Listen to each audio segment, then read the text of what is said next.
Hello, everybody. Welcome to this week's instalment of In Conversation. My name is James Campbell, and I'll be here asking questions on behalf of Intellect Books and Journals. Today, my guest is a friend and frequent collaborator, Dr. Graham Roberts, who I'm just waiting for him to join me right now. Hi, Graham. I can see you there. Graham. James. How you Good doing? to see you. Good to see you. Good to see you, yes. What a pair of mugs. Technology. Sorry? I said, what a pair of mugs. What a pair of mugs, absolutely, yeah. I'll just get the subliminal advertising in first, okay? Oh, nice. Fair play. That's one for Kimmy. That's one for Kimmy. Right. Well, we'll have to explain who the great Kimi Kaki is in a minute. Yeah. But first of How do you all, pronounce his surname? Do you know, I've never known how to pronounce his surname. I think so. I always just called him Kimmy.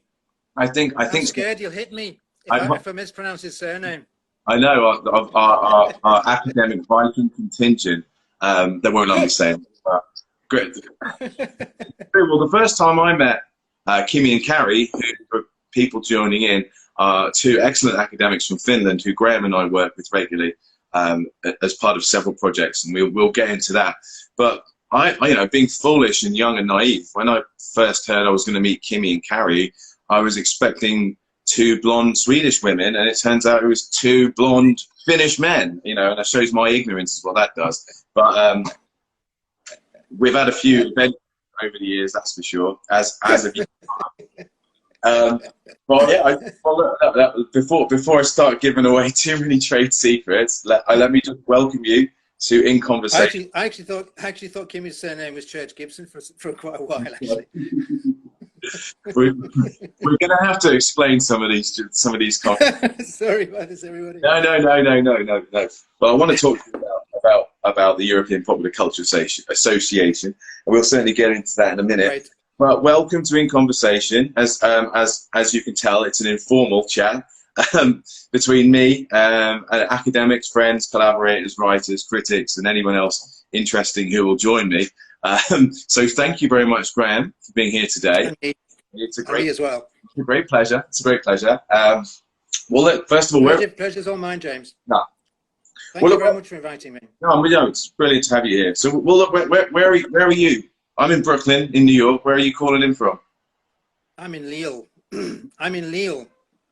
I am just 400 yards away from where the Internationale was written and performed for the first time. Ah, interesting. Well, for anyone who doesn't know what that is, just tell us briefly what that is, because that's quite momentous.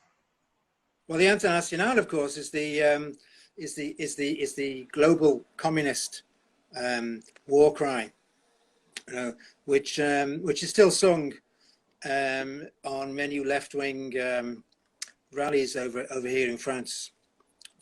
Quite a lot. Okay, and so it's a very interesting area because about 100 yards away, the local paper La Voix du Nord, the Voice of the North, was founded in 1944, just in a house on the corner. They took the plaque off about a month ago, sadly. But before that, there was a plaque that said that the La Voix du Nord was founded as a resistance paper.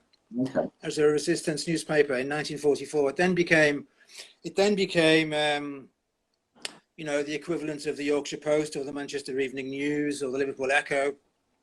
So there aren't very many people actually still living in the north of France who realise that it started out as a resistance paper. So lots of history just around here. Well, and it's interesting because you mentioned Manchester and things there. Lille's quite similar, right? Because it's a big textiles part of France. Mm-hmm. And I mean, it has many similarities with the north of England in that sense, from my understanding. My sister lived there for a few years, many moons ago, and I know it's very close to Roubaix and the Belgian border as well, isn't it? So yes, it's very close to Roubaix and the Belgian border. Yeah. So is that fair to say then? It's got some similarities with kind of northern working class England, or certainly from back in historically. Well, it reminds me very much of Liverpool. I don't want to be all starry-eyed. Now, you've got questions about Liverpool later on, if we get there. I don't want to be all very starry-eyed. I don't want to sound like one of those Scousers, one of those millions of Scousers who wax lyrical about the place and wouldn't dream of ever going back and living there, you know? Certainly not me. Me, governor, now. But Lille, like Liverpool, has a very strong regional identity, and it feels much more like you are in a kind of like, you're halfway to Belgium, or at least halfway to Belgium when you're in Lille, which of course is, or was, the capital of Flanders. Right. Flanders, which, you know, straddled French-speaking Belgium, part of French-speaking Belgium, part of what is now Flemish-speaking Belgium, and part of that strip. If you've ever driven down from Calais to Lille on that A25 motorway, a lot of that flat area there, a lot of that flat area there is also Flanders, and it's very much. There's a resistance to and a resentment of the Parigo-centricity about France, you know. And there's also been a revival recently, although it's a double-edged sword, of local regional culture, regional accents have been revived, and you know, you can still go to a pub. They're called Estaminet, but they're like brasseries, but they're Flemish brasseries.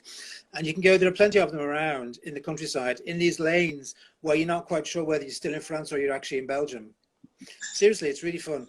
And you can go across and you play all these ancient games, you know, those ancient like wooden games. There's one which is my favorite, where they have this frog, this wrought iron frog at the end of the table, and you have to flick it. It's like a bit like tiddlywinks. It's kind of like a, you know, a 16th century Flemish version of tiddlywinks, where you have to tiddle the wink, I suppose you'd say, or whatever.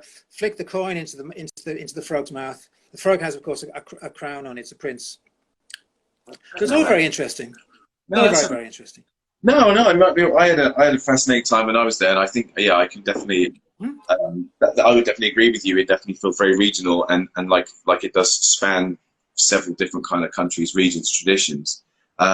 Big part of the world for cycling as well. Not to go on a tangent, but yeah, I've practiced the Flanders and all the spring classics, and an interesting mix of European history that I think people forget maybe actually around there. I guess another similarity with maybe England is that London-centric focus that I know that the Northern Powerhouse and all of that kind of took, you know, up against, and rightly so, in recent years. So quite a few similarities, I reckon.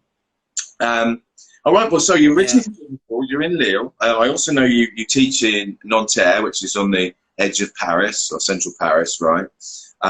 Yes, so it's Western Paris, just past La Défense. And we've hosted us there a few times, so we'll talk about that in a second. But what do you teach at these two universities, in these French universities? What are your subjects? Oh, I teach very. Sorry, James, I thought you finished. I teach very different things, actually. I teach. Sorry, why am I laughing? Well, I teach.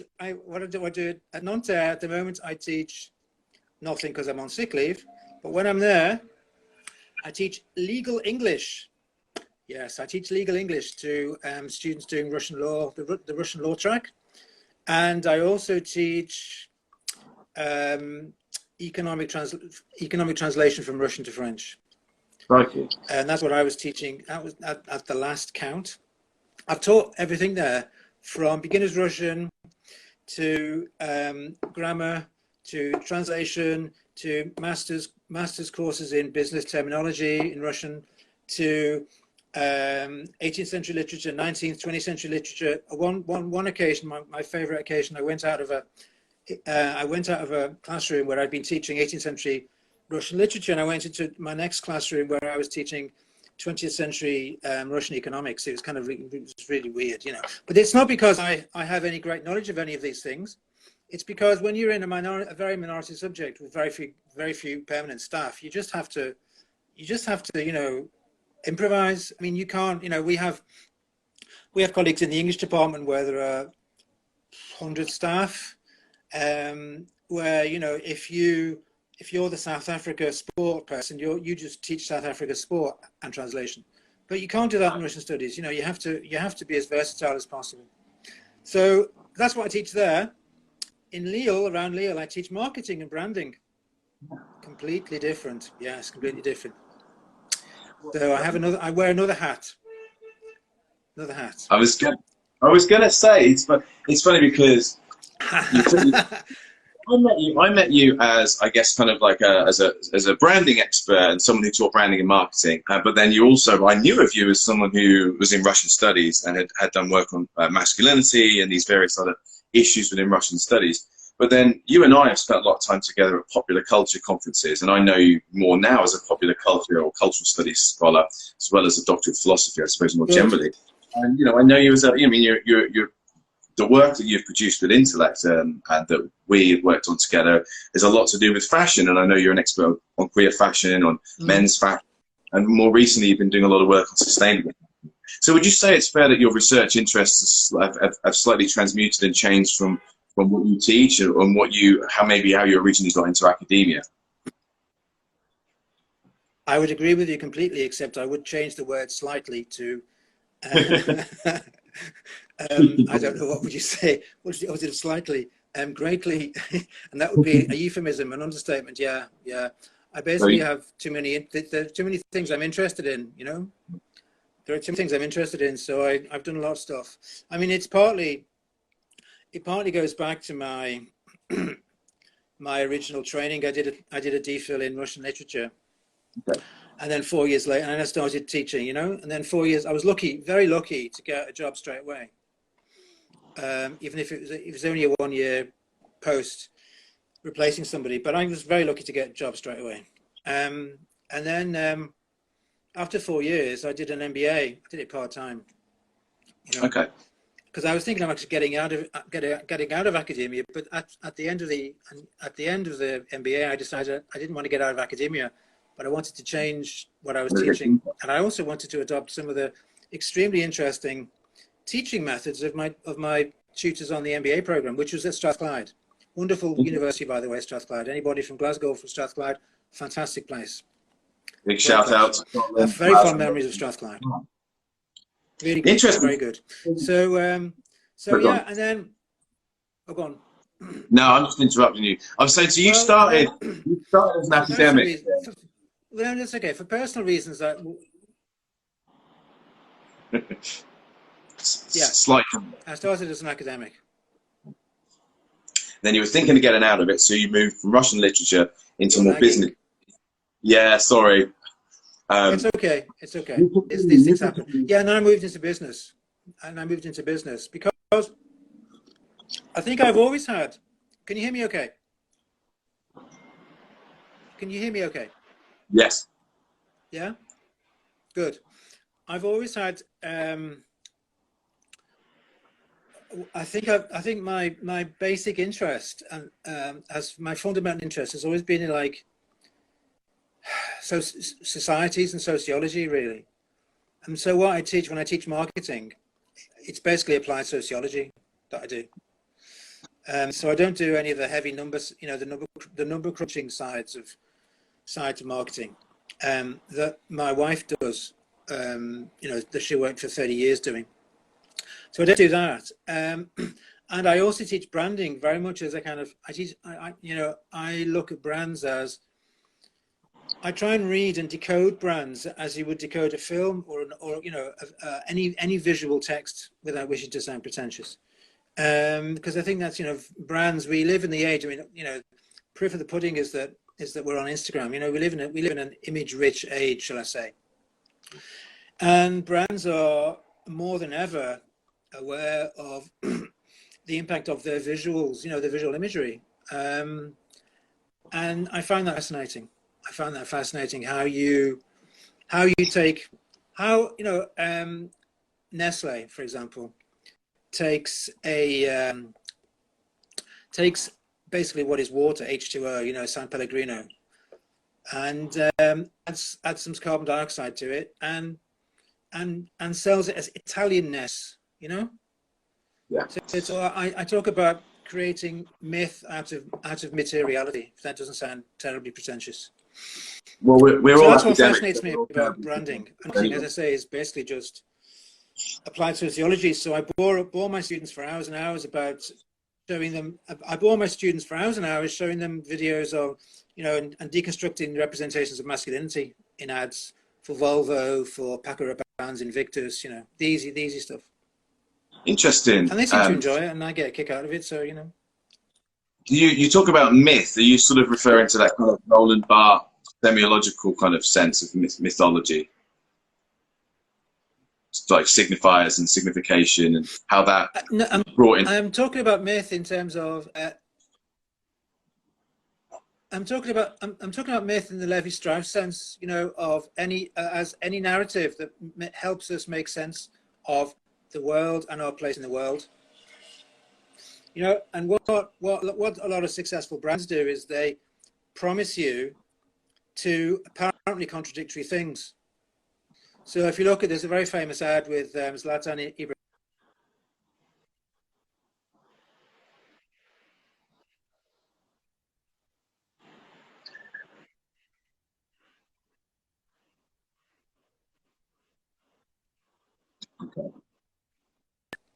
Promises the male consumer that he can be, you know, he can stay at home and be a family man and a loving husband, but still be a wild, sexy.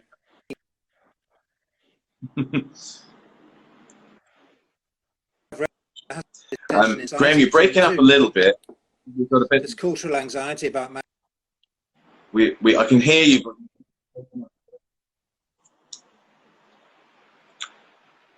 unfortunately, we've got a little bit of a connection issue here.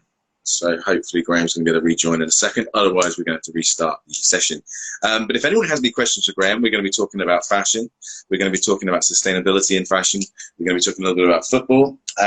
We're going to be talking about burnout and stress in academia. So if anyone has any questions, feel free to post them in the comments section and we'll get round to them. I'm going to see if I can bring Graham back because it does look like he has jammed up here.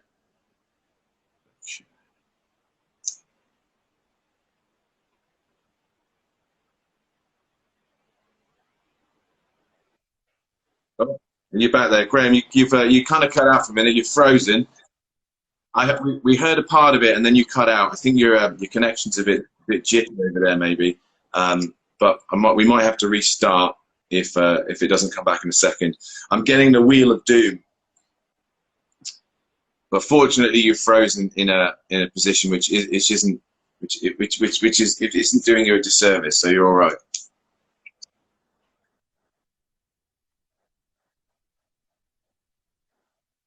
Ah,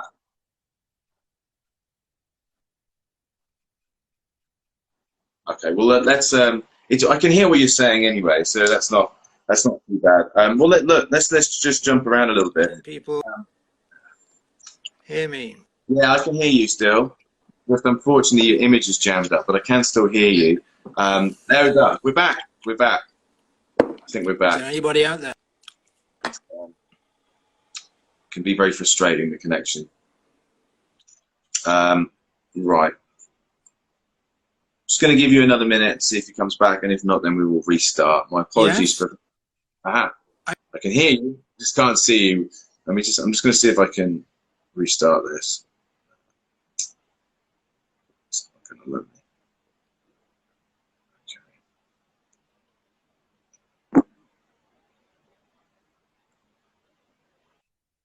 Okay, you can hear me. Well, I'm gonna give it a minute. Let's keep chatting and let's see how it goes, and hopefully it will realign itself in a moment. And if not, we'll stop and restart. I assume you can hear me. I can kind of see you again now. That's a good start. Okay, I can hear you. Okay. Well, like talking about hearing you, EU. Let's talk a little bit about how we met, because I think we met in London many years ago. And it was at the London College of Fashion, but I think it might have been for the inaugural edition of the European Popular Culture Association, or the EPCA, which is a great organisation which has been going on for must be almost a decade or about a decade now, and that's definitely where we met. But I know, it's been to many great places. But I was going to say that the latest instalment is taking place tomorrow, if I'm not mistaken. And I know it's only virtual, but I know it's free as well. And I was just wondering whether maybe you'd like to tell us a little bit about. It's taking place. It's taking place tomorrow. Yes, taking place tomorrow. And what's the kind of theme, or what's the idea behind the event? Yeah.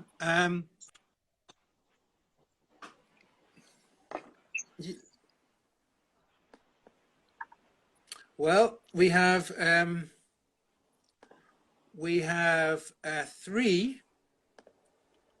We have three speakers. Okay, we have three speakers. First up, can you hear me? Yes, I can. Great. First up is great Dr. Sarah Gilligan from Northumbria University, who's the real knowledge powerhouse here. And she's going to be giving a paper I'm looking forward to very much, called Fashioning the Strange, Tilda Swinton, Film and Photography. And I reckon she's just about the UK expert, if not the European expert, perhaps even the world expert on Tilda Swinton. And I'm looking forward very, very much to her paper. Then we have Laura Saarenmaa, I hope I pronounced that correctly, from Dr. Laura Saarenmaa from the University of Turku in Finland, who is going to be giving a paper entitled Taming the Nasty Nazi Past, Popular Recollection of American, Swedish and Finnish Men's Magazines. And to wrap it all off, we have Dr. Maria Steinman from the Higher School of Economics in Moscow, and her paper is entitled A Transmedial Witcher, Political History, Race, Diversity and Feminism Issues. And that kicks off at 2 p.m. Central European time, so 1 p.m. UK, so therefore 8 p.m. time. Okay. Unfortunately, more technical issues. Yeah, exactly. And I'd just like to say to everyone, if you're not familiar with the European Popular Culture Association and you have any interest in popular culture or cultural studies, please do check it out, especially as it's a free event. And as you can hear from Graham, some fantastic speakers. It's going to be some excellent papers given. But yeah, this is not the first installment of this conference. This conference has been going for, we reckon, about 10 years. And it's been in London, it's been in Prague, it's been in Berlin. We've been to Turku in Finland. It's an excellent organization. I just urge you all to check it out. And next year, I can't remember where the location is, but it's going to be held physically, I hope, as well, or certainly in hybrid form, so part virtual, part physical. So please do check out EPCA, the European Popular Culture Association, Facebook page. And yeah, we're a bit laggy, Graham. I've just been talking a bit about the European Popular Culture Association while you kind of dipped out. Hopefully it's going to be in Krakow one of these years. Yeah, definitely. So I was just introducing the organization a little bit, Graham, as you've definitely cut out there.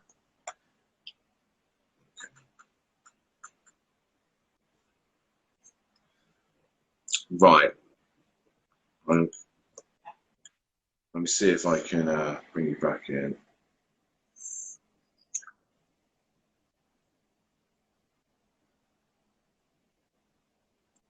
Okay. Graham, if you can hear me, I've got an idea. If you can hang up on your end, I'll bring you back in. Let's see if we can. That sometimes works. The old turn it off and start again approach. So if you can hear me, Graham, you should probably have a little cross in the top of your right-hand screen. If you click that and are able to cut yourself off, then I can bring you back into the conversation. If not, we shall try and restart the whole thing. I'm sorry to our listeners. It's always a pain when we get these technical issues, but that is the nature of the beast, unfortunately. Well, yeah, again, do check out European Popular Culture Association tomorrow. I think Graham was saying it's 2:30 p.m. Central European time. There is a Facebook link that we're posting later as well, so you can go and check that out. Okay, looks like I'm going to need to restart this. So thank you everyone for joining us.